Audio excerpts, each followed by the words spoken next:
Count money, man. Stack riches. Try and told him I'm a beast, bud.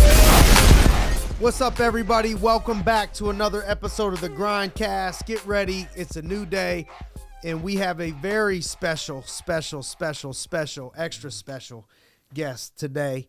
And my friend and mentor and former CEO of American Income Life. And man, I can't even believe you're here right now, Roger. Thank you for coming to visit us, and thank you for being here. Love it, man. Yeah, I thought Natalie was made a mistake. You know, Roger's in town. We just we're coming up off our fundraiser for Steel City Impact, and you've always been supportive that way. I remember with Inspiring Minds, you guys all flew in, my first one that I had in the middle of nowhere, you know, in Youngstown. Yeah. But we had this wine tasting event fundraising for the kids, and Natalie, you know, tells me Jenny contacted her, Roger's assistant, longtime assistant, who's still an assistant to our new CEO, Steve Greer, and she said she thought Roger was coming. And I said, Natalie, I don't think he's coming to this right now. I think he's talking about when his book comes out, because you know we'll be talking about your book coming out and all that. I said, I think he's talking about April or something when his book's starting to drop. He ain't gonna come to this thing. And you know, I got so busy, you know, with everything. Now, like, no, I think he's coming to this. And you know, when you're planning something like that, it's just like a lot of hustle and bustle. And it just slipped my mind for a minute, you know, that it was actually happening. And like when I saw you yesterday, is when it was like, all right, I didn't believe you were coming till I saw it in person, you know, and man, I'm just really grateful that we had the opportunity to see you and some of my people meet you. You know, you're literally a legend, you know, for American Income. You spent over 40 years of your life, you know, with this company, and looking forward to diving in a little bit with you, and almost 20 years, 17, 18 years or so, at the corporate level with the company as president or CEO. And so we're just really, really excited to have you, Roger. And, thank you, son. And listen, thank you.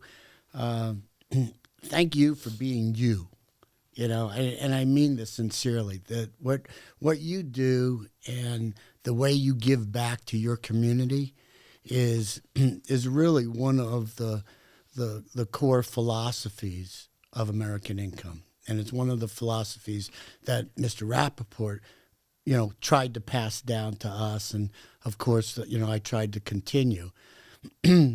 Some people talk it, and some do it.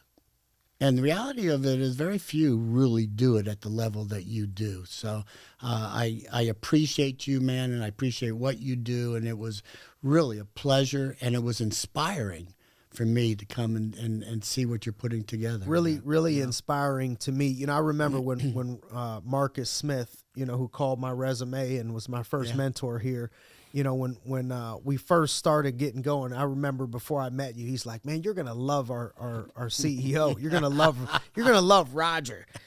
He's your type of guy. You know, I didn't really know what that meant, you know, and until I started to get to know you and watch you and see the shoes that you wore. You know, the shoes just always had really, really sharp shoes, and a lot of swagger, you know, just the best, the glasses, the Chrome Hearts glasses, but this huge heart. And then I see the background of you, of going from GED to CEO, which is what the book is going to be, you know, coming about. Can you give us just a brief, you know, synopsis? 'Cause I want to pick your brain. But I think just for people to understand, you know, the journey that you've had, like what did you ever see it, you know, that your life would turn out that way, and maybe give them a brief, like what was your upbringing like, and all the way from where you started to where you're at right now? No, absolutely not. You know, I you know, I can't believe that I was still alive after 19. You know, so there were so many things that happened early on, and you know, briefly, you know, my mom was a single mom trying to take care of the kids and everything, and you know, was trying to work, and therefore, you know, there wasn't really, you know, anybody watching over me a lot, which allowed me the freedom to, unfortunately, get in as much trouble as it is. And it's kind of crazy because up until the time that I was like 13 and a half, I was a really good kid. I mean, I was in the musical, the junior high musical carousel. I was on the chess club. I was in the woodworking club. I was like, I didn't get A's and B's, but I didn't get D's and F's. I was like a normal kid. And then that summer, when I was 13 and a half, it's like a switch flipped. It also coincided with the hippie movement that was just starting. And to me, all of a sudden was, wow, these are my people. These are the people that could accept me and accept my values and so on. And, unfortunately, the peace and the love lasted for a year and a half. And then from there, it went into drugs. And from there into, very hardcore drugs and so on. So, I didn't do well in school afterwards. I got kicked out of school my first month that I was in high school because I wouldn't wear socks with my sandals or something that they wanted me to do, and then it was alternative school, and none of it worked. And then, for the next 3 or 4 years of my life, I was basically on the streets and, just trying to survive, and I was fortunate. My stepfather had started working for American Income about 6 months before I started. And he said, Roger, I think you should try this. And I'm going, first of all, I didn't want to disappoint him. I didn't want to be an embarrassment to him. And I was, there wasn't the chances of me being successful in my own mind was very negative. But I gave it a shot. And you know what? It changed my life. And that was at what age? That was at 21. 21 years old, you started with the company. Yeah. And, it's interesting. I look back, and there isn't any part of my career that came naturally. You know how they say, well, you're a naturally born salesperson, you're a naturally born this, you're a naturally born leader. I wasn't naturally born at all to anything. All of it was just learned behavior. And, and then I went through, we'll get into it more. Constant not giving up and not, perseverance. just keep. What would you? It's like who's standing last, And the person standing last is the person that persevered, all the way through. In your experience in our God's business blessing. and just business in general, how much of that do you think plays a role in people's success of like that, just the whole perseverance thing of like who's standing last? I would put that as the number one thing. You're going to have obstacles. You're going to have adversities. Yeah, it's Maxwell's failing forward. It's okay. I failed in this or this didn't work out. Great. What did I learn from it? Because the odds are the same circumstance happens again, but now how do I respond to that circumstance? Right. And each time you get better and better and better and better. So, it's a long journey. It's a long grind. People see you and they go, wow, man, I want that. And they think they're going to have it, 3-4 years later. And no, man, it's a grind. It takes a while to build it up. And then it takes even more effort to keep it up. Right? Right. So, so many, I feel like, fall off and lose their way and give up on themselves in the middle of that process because it just is part of what it requires in order to go to. It's not an overnight. It's not an overnight thing. And their picture isn't clear enough. The vision. Their vision. Yeah. Yeah. If their vision isn't clear enough and it's not strong enough, then they're going to have all these other things taken. Yeah. Hearing your story, when people read the book and, I remember you telling your story, just the whole story of American Income, your journey. It's like, it sounds like a 12-round, boxing match, where it's like, man, you're woozy, you got hit and you stumbled and you got back up, standing 8 count, and at the end of it, your hands raised and you're victorious. It was like a battle. Yeah. What would you say? I played the Rocky theme a lot when I was. Really? I did. I love it. We played it in my car. What would you give to the people in business or in our business that are like at a point where they feel they're stuck, or they feel there's no hope? Because you have some of those moments of feeling like, man, it's always going to be this way, or I'm stuck, and you start to doubt yourself a little bit. What would you say to those people? What advice would you give? Listen, I think we're going to probably talk a little bit about mentors in a bit, but one of the things that Mark McAndrew taught me was that nothing's as good as it seems, and nothing's as bad as it seems. So, your highs aren't really as high, or shouldn't be, and your lows aren't as low. This too shall pass. And I think that if you keep that vision of where you want to be very, very clear, and it's interesting because for a large part of my life, I talked the talk of success, but the real picture of what I saw was, somebody drug addicted, alone. It was a really, really negative picture, but I kept on talking that picture. So it's not the picture that you say to everybody else. It's that picture way, way down deep inside. And that is the picture that you have to change if you want to find success. And so if that picture's strong, then, then whatever stutter steps that you have, whatever failures that you're going to have, listen, we've all said it 100 times. If it was easy, everybody would have it, right? Right. It's not easy. Right. This is hard. Right. Start with that premise. Know that you're going to have failures along the way, and that those failures will lead you to more successes. Amen. Yeah. What struggles would you say that you remember that stand out to you as a CEO? Oh my gosh. Well, I tend to have blocked the struggles and just think of the triumphs, but I will say that starting off was really, really hard. I mean, it was transition.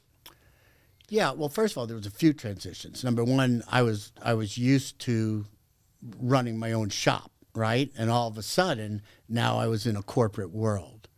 It was a corporate world that I didn't really understand, and at times, especially when I would get into like the financial report, the financial meetings, literally, I felt like a kid in school doesn't know how to read. And he's trying to bluff his way through. Yeah. There were many times that was the way I felt. I remember Debbie Gamble talking to me in the very beginning, and she we had to do things, and she was going, okay, well, what do you want to do with this, and what do you want to do with that? And I said, Debbie, I don't have a clue. So listen, you just keep doing what we've been doing till I can figure this out. And there's an important note there, and that is that oftentimes you hear people say, well, listen, I'm just not ready yet. And the reality of it is that for anything that is a challenge, for anything that is going to take you out of your comfort zone, you're not going to be ready. Never ready. You get ready in the position. And that's what happened with me. But it was not easy. It was a struggle. I remember thinking, God, if I had any stock in Torchmark, which was what it was called at that time, I would have sold it. Because I don't know what I'm doing, and I don't know why anybody's going to follow me at this point. What would you say carried you then in that moment before you, because I saw you really comfortable, Yeah. You know what? I think that I started to have a series of successes. So things that I thought should work did work. And they didn't work all the time. But they worked the majority of the time. And I think those, things. The reality of it is that, listen, I know there's no self-made man that, I can only look back at my life, look back at this career, and say, "Thank you, God. Thank you for watching over me. Thank you for blessing me, and I'll try to bless other people." Yep. You know. Speaking of that, not self-made. One of your mentors was the founder of our company, Bernard Rappaport. What things stick out to you that you grabbed that helped you in the company, or maybe even today that you learned from B? Yeah. So I was really, really fortunate, Simon, because I happened to have 3 mentors that really, really changed my life. Bernard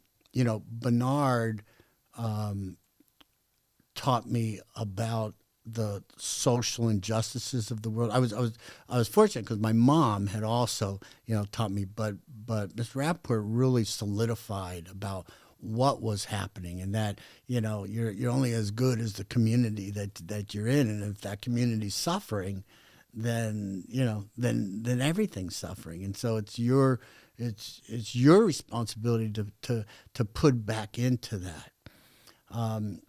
I think that he taught me about patience. Gosh, I mean, we were wild. There's no other way to say it. We were a very young SGA body, and it was nuts, and it was crazy, and it was wild. And he was extremely, extremely patient with us. And I think he also just taught me about forgiveness in business, which is important with the people. I do want to say that my stepfather, was a great mentor as far as training, and he was the original charter member of the President's Club, and so Wow. He taught me how to close. He taught me how to create rapport in the home, all of that. That was big.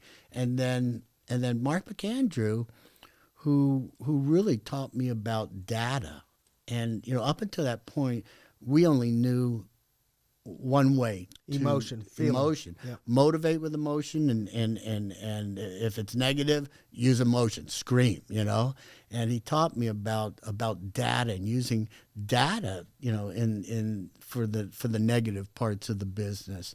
He taught me to respond and not react. To actually look at what the issue is and stop and think, and then respond to that issue versus emotionally reacting to that issue. Yep. And nothing's as good as it seems, and nothing's as bad as it seems. So, I think that you really, really have to seek out the mentors in your life, and because I don't think you can mentor other people unless you seek that out. What was it like to be able to meet and spend time with Bill Clinton? And Jimmy Hoffa, some of those guys that you were. No, it was. Oftentimes I've looked back at my life and said, "Wow, I can't believe that I was, met these people, with these people." One of the greatest experiences in my life is when I went to Israel with Jimmy Hoffa, his sister, his sons, and it was.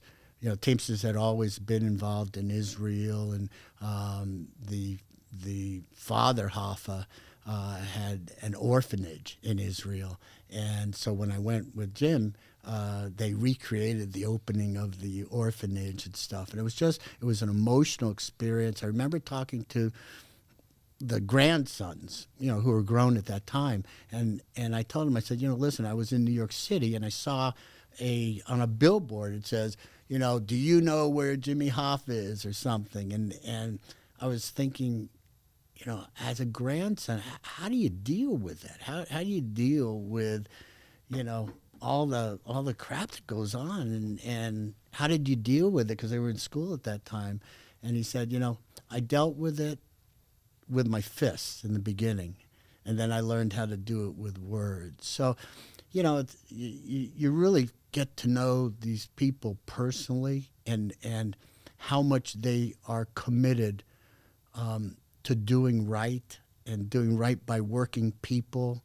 All the crap that went on with President Clinton and all that stuff didn't take away from his deep beliefs of social injustice and trying to do that. Same thing when I met President Obama, and I met him when he was a senator, running on the second term and getting ready to run for president, and they're deep, sincere passions about working people and communities and so on. That was a real pleasurable part of my career. The journey. So, Roger, what would you say are, if any at all, any regrets you have? You could look back on your career with American Income, 40 plus years. Any regrets? Yeah, I really don't have any regrets as far as the journey, because I think like each mistake, each thing I kind of did wrong kind of led me to the next thing that I could do right. So I don't have that. My only regret was I wish I had stuck around for the $250 million. Okay. I kind of like left right before that, and if that would probably just be crossing that that would kind of like be the we only talked regret. about it for so long. But you guys went ahead and took care of business, so appreciate it. Believe me. What would you say you're most proud of in your personal life? I would think that my kids, I think that I have a really good relationship with all my kids, and love it. Yeah, it's really special for me. How would you describe in a nutshell, and I know we covered some of it, but if you had to just boil it down and explain to somebody what it takes to be successful in business, what would you say to them? I think that I would ask that question, but more of what it takes what it takes to be a successful leader, which would then lend itself to the business. And I think that in that case, I think that you have to be visionary. I think it's so important that you have to see further than everybody else that you're associated with. And if you can believe in what you're seeing, that vision, if you set up the systems for the implementation of that vision and the inspection systems that it takes to make sure that the systems are doing exactly what you're doing, and you're able to gain the trust so that you can have the influence, then you have all the ingredients that are set up to be successful. What sacrifices do you think need to be made to launch, to get off the ground, to get a business off the ground, to get your in your first few years, or what sacrifices? Because there's no real success without making some form of sacrifice. Yeah. What do you think? Yeah. Well, I mean, I think that if you look at it and say, okay, I'm not above any position in this business. It's like you're the cook, the busboy, the waiter. Well, it's the same thing. If you're becoming an SGA, well, you better not be above. Well, I got to go out in the field, or I got to do this, or I have to do that. You can't draw any lines in the sand. You got to be willing to Do the dirty work. To do the dirty work, and not just a little bit of dirty work. You got to be willing to do a lot of dirty work. Yeah. And anything that you've learned, over the years that you could look back and say, man, I wish I knew then 30 years ago, what I know now, as it applies to more business related things. Well, I don't know. I do think that it's really, really important to have a balance in your life. We talked a little bit about that in the earlier, car, and I think that it's really important. I think that if you can balance your family and balance your business and balance your spirituality and balance your physical and keep that all in balance, that leads for success and happiness. And mind, body, spirit, family. Yeah. You can be successful, but that doesn't mean that you're necessarily happy. And No I doubt. think that the more balance you can find on it and focusing on having that balance, I think the more happiness that you'll find with your success. How do you do that? Like, how would somebody apply that? Of like, man, I'm trying to grow something. There's a certain amount of effort, Right. that's required. There's a certain Right. amount of commitment, time, Correct. necessary. How do I accomplish that? So, okay. So I think that being present becomes very important. So if I'm in my business mode, then I am going to be present in my business mode. If I am in my family time, I'm going to be present in my family time. This is my time with you, with my kids, with my wife, and I'm present.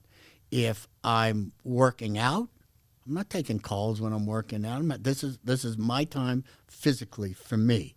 If I'm at church, I'm not focusing on anything else except my spirituality. So I think it's being present in the moment that allows that. Love it. Yeah. I really love that. Takes discipline Yeah. to zone in for that moment and For not sure. get distracted either way. For sure. Having success, having a title, having influence, having, tons of people that you're responsible for, it comes with critics. Oftentimes you come with some critics and people that don't like you. Really? Sometimes. How disappointing. Very rarely, but once in a while.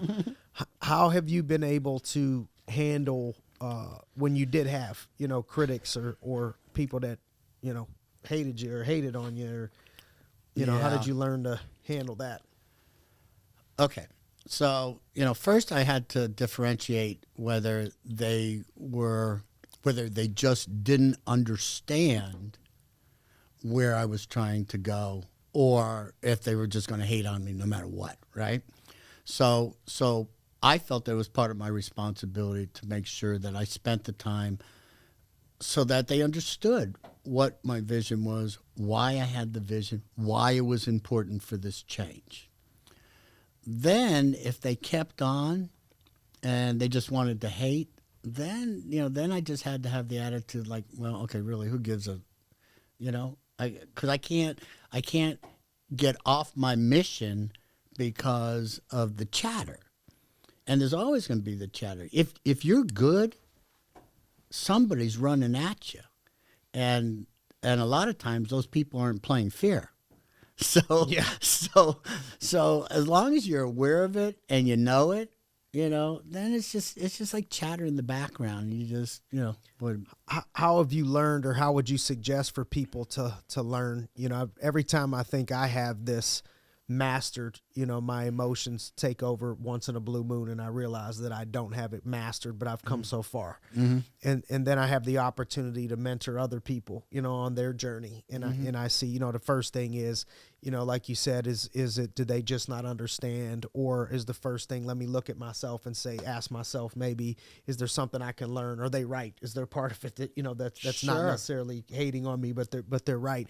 But once you sort through that, and it's really, there's not really anything that you could find, or, you could learn something from everything. But when you could really identify, it's just, people that have ill will for you, or are jealous of you or hate on you. I mentor people, as they go through this for the first time, as I did. How did you learn to do that? Like, how do you, like, it's easy to say, well, I've just learned to chatter to, block it out, and maybe now, but, people are just learning this, how do you handle that? Listen, I believe in that philosophy of, either get on the bus or get off the bus. I just, you're with me or you're against me. I don't know another way to put it. So I will put out the effort to try to have you with me, because I want you with me. But if you're not going to be with me, then you are now a cancer. And I'm not going to let you spread your disease to the rest of the organization.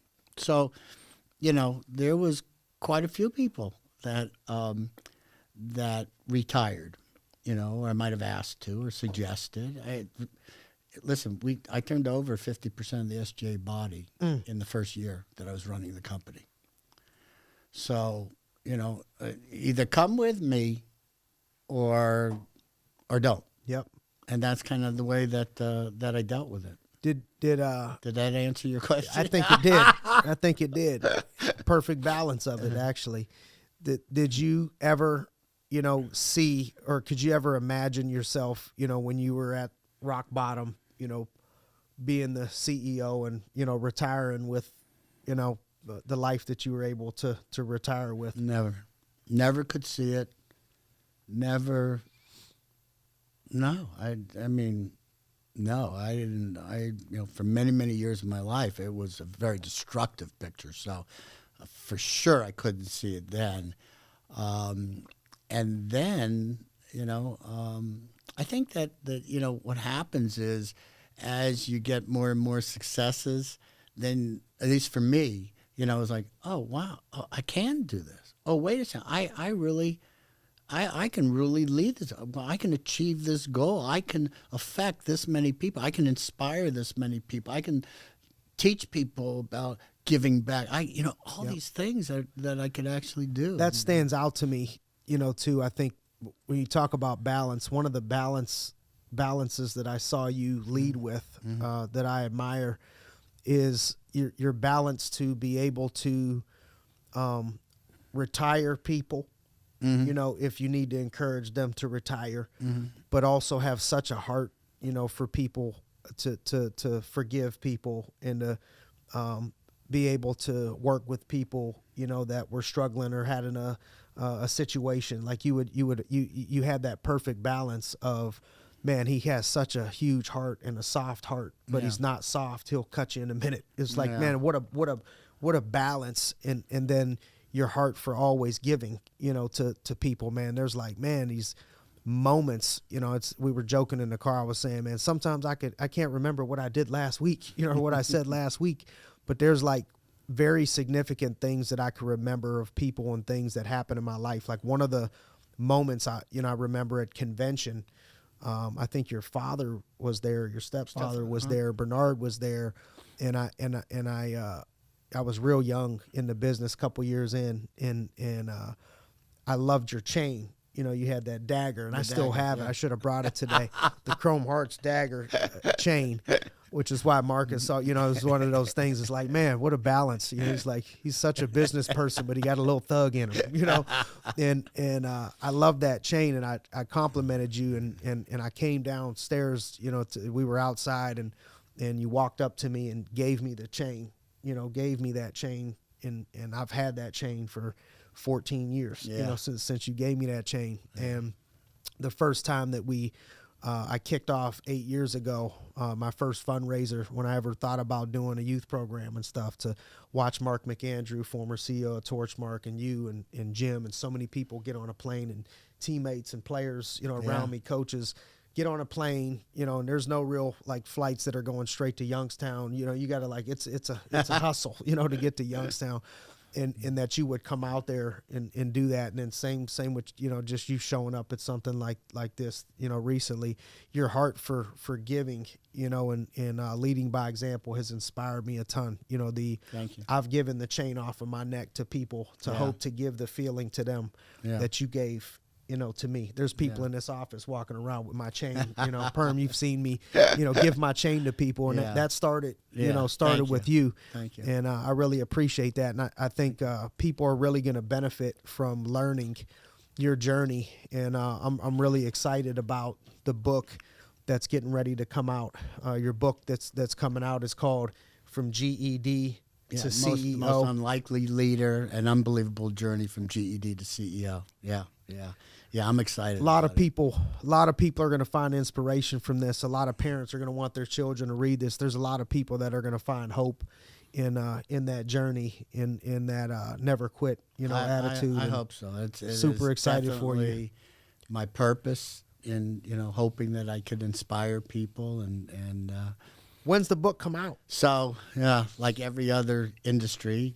Today there are distribution problems. Got you. But maybe by summer. No. It's May 14th, I believe, is a published date. Okay. So yeah, hopefully So we there got won't be a paper shortage. we got a hard date. Okay. We got a hard date on that, and I'd love to come out and as we get closer to that, visit with your agency. Can't wait. Sit and talk to the agents, and I love you, man. I think if I had to take a prototype of a person and say, this is what at SJ, this is what a business leader in a community should look like, man, that it would be your picture. It'd be you. It is.